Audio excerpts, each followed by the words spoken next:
ದೇವರ ಅತಿ ಪರಿಶುದ್ಧವಾದ ನಾಮಕ್ಕೆ ಸ್ತೋತ್ರವಾಗಲಿ. ಕ್ರಿಸ್ತನ ಕೃಪೆ ಇನ್ನೊಂದು ಮುಂಜಾನೆಯಲ್ಲಿ ನಾನು ನಿಮ್ಮೆಲ್ಲರನ್ನ ದೇವರ ವಾಕ್ಯಗಳಿಂದ ಭೇಟಿ ಮಾಡುವುದರಲ್ಲಿ ಸಂತೋಷ ಉಳ್ಳವನಾಗಿದ್ದೇನೆ. ಪ್ರಿಯ ದೇವಜನರೇ, ಈ ದಿನದಲ್ಲಿ ಕರ್ತನ ಮುಟ್ಟಿಗೆ ಮಾತನಾಡುತ್ತಿರುವ ವಾಕ್ಯವನ್ನು ನಾವು ಗಮನಿಸುವುದಾದರೆ ಕೀರ್ತನೆ 4ನೇ ಅಧ್ಯಾಯದ 8ನೇ ವಚನದಲ್ಲಿ, ಧಾನ್ಯ ದ್ರಾಕ್ಷಿಗಳು ಸಮೃದ್ಧಿಯಾಗಿ ಬೆಳೆದ ಸುಗ್ಗಿ ಕಾಲದಲ್ಲಿ ಅವರಿಗಿರುವ ಸಂತೋಷಕ್ಕಿಂತಲೂ ನೀನು ನನ್ನ ಹೃದಯದಲ್ಲಿ ಹೆಚ್ಚಾದ ಆನಂದವನ್ನು ಉಂಟು ಮಾಡಿದ್ದಿ. ಪ್ರಿಯ ದೇವಜನರೇ, ಕೀರ್ತನೆಗಾರನೊಂದು ವಾಕ್ಯವನ್ನು ಹೀಗೆ ಬರೀತಾ ಇದ್ದಾರೆ. ಏನಂದರೆ, ಧಾನ್ಯ ದ್ರಾಕ್ಷಿಗಳಿಂದಲೂ ಸಮೃದ್ಧಿಕರವಾದ ಎಲ್ಲ ಕಾರ್ಯಗಳಿಂದಲೂ ಅವರು ಸಂತೋಷಕರವಾಗಿ ತುಂಬಿದ್ದರೂ ಕೂಡ ನೀನು ನನ್ನ ಹೃದಯದಲ್ಲಿ ಹೆಚ್ಚಾದ ಆನಂದವನ್ನು ಉಂಟು ಮಾಡಿದ್ದಿ. ಪ್ರಿಯ ದೇವಜನರೇ, ನಾವು ಯೇಸು ಸ್ವಾಮಿಯ ಮಕ್ಕಳು, ಆಶೀರ್ವದಿಸಲ್ಪಟ್ಟವರು. ಯಾಕೆಂದರೆ ಈ ಲೋಕದ ಜನರಲ್ಲಿ ಧಾನ್ಯ ದ್ರಾಕ್ಷಿಗಳು ಸುಗ್ಗಿ ಕಾಲದಲ್ಲಿ ಅವರಿಗೆ ಎಲ್ಲ ಕಾರ್ಯಗಳು ಸಮೃದ್ಧಿಯಾಗಿ ತುಂಬಿದ್ದರೂ ಕೂಡ ಅವರಿಗಿರುವ ಸಂತೋಷಕ್ಕಿಂತ ಏಸಪ್ಪ ನಿಮ್ಮ ಮತ್ತು ನನ್ನ ಹೃದಯದಲ್ಲಿ ಹೆಚ್ಚಾದ ಆನಂದವನ್ನು ಉಂಟು ಮಾಡುವಂಥವನಾಗಿದ್ದಾರೆ. ಹೌದು ಪ್ರಿಯ ದೇವಜನರೇ, ಇವತ್ತು ನಿಮ್ಮ ಜೀವಿತದಲ್ಲಿ ಏನಾದರೂ ನೀವು ಕೋಟ್ಯಾಧೀಶರು, ಬಹಳ ಹಣಕಾಸುಗಳುಂಟು, ಬಹಳ ಐಶ್ವರ್ಯವಂತರು, ನಾವು ನಮಗೇನೂ ಕಡಿಮೆ ಇಲ್ಲ ಬ್ರದರ್ ಅಂತ ಹೇಳುವವರಿದ್ದೀರಾ?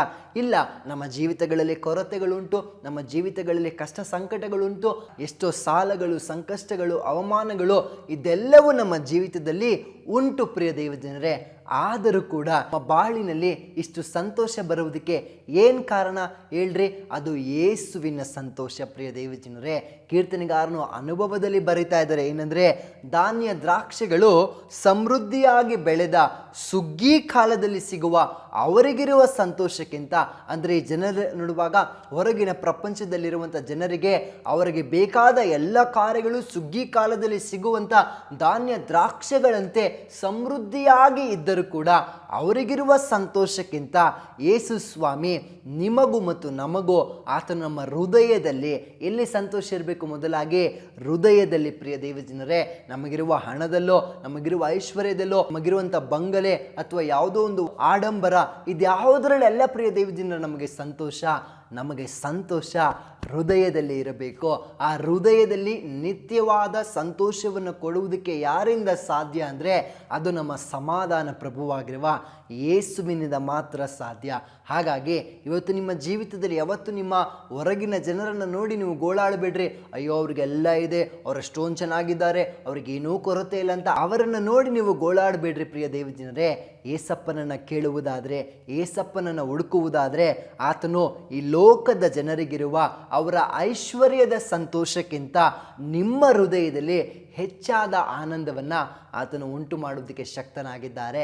ಅದಕ್ಕಾಗಿ ಮುಂಜಾನೆಯಲ್ಲಿ ಆ ಯೇಸುವಿನ ಪಾದವನ್ನು ಹಿಡಿದು ನಾವು ಪ್ರಾರ್ಥಿಸಿ ಹೇಳೋಣ, ದೇವರೇ ಅಪ್ಪ, ನನ್ನ ಹೃದಯದಲ್ಲಿ ಈ ಲೋಕದ ಜನರಿಗಿರುವುದಕ್ಕಿಂತ ಹೆಚ್ಚಾದ ಸಂತೋಷವನ್ನು, ಆನಂದವನ್ನು ನೀನು ಉಂಟು ಮಾಡಿದ್ದೀರಾ. ಅದಕ್ಕಾಗಿ ಸ್ತೋತ್ರ ಅಂತ ಹೇಳಿ ಪ್ರಾರ್ಥಿಸೋಣವೇ.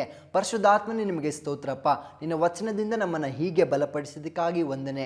ಹೌದು, ಲೋಕದ ಜನರಿಗಿರುವ ಐಶ್ವರ್ಯ, ಹಣಕಾಸು, ಸಂಪತ್ತಿನ ಸಂತೋಷಕ್ಕಿಂತಲೂ ನಮಗಿರುವ ಅಪ್ಪ, ನಮಗೆ ನಮ್ಮ ಹೃದಯದಲ್ಲಿ ನೀನು ಒಂದು ನಿತ್ಯವಾದ ಆನಂದವನ್ನು ಉಂಟು ಮಾಡಿದ್ದಕ್ಕಾಗಿ ಸ್ತೋತ್ರ ಕರ್ತನೆ.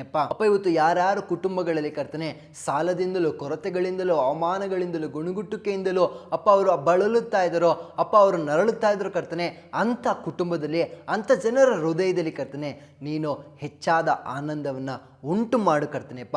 ಸಮೃದ್ಧಿಯಾಗಿ ಅವರು ಬಾಳುವಂತೆ ನಡೆಸು, ಆಶೀರ್ವದಿಸ್ರಿ. ಯೇಸು ಕ್ರಿಸ್ತನ ನಾಮದಲ್ಲಿ ತಂದೆಯೇ, ಆಮೇನ್, ಆಮೇನ್. ದೇವ್ರ ತಾನೇ ನಿಮ್ಮನ್ನು ಆಶೀರ್ವದಿಸಲಿ. Thank you.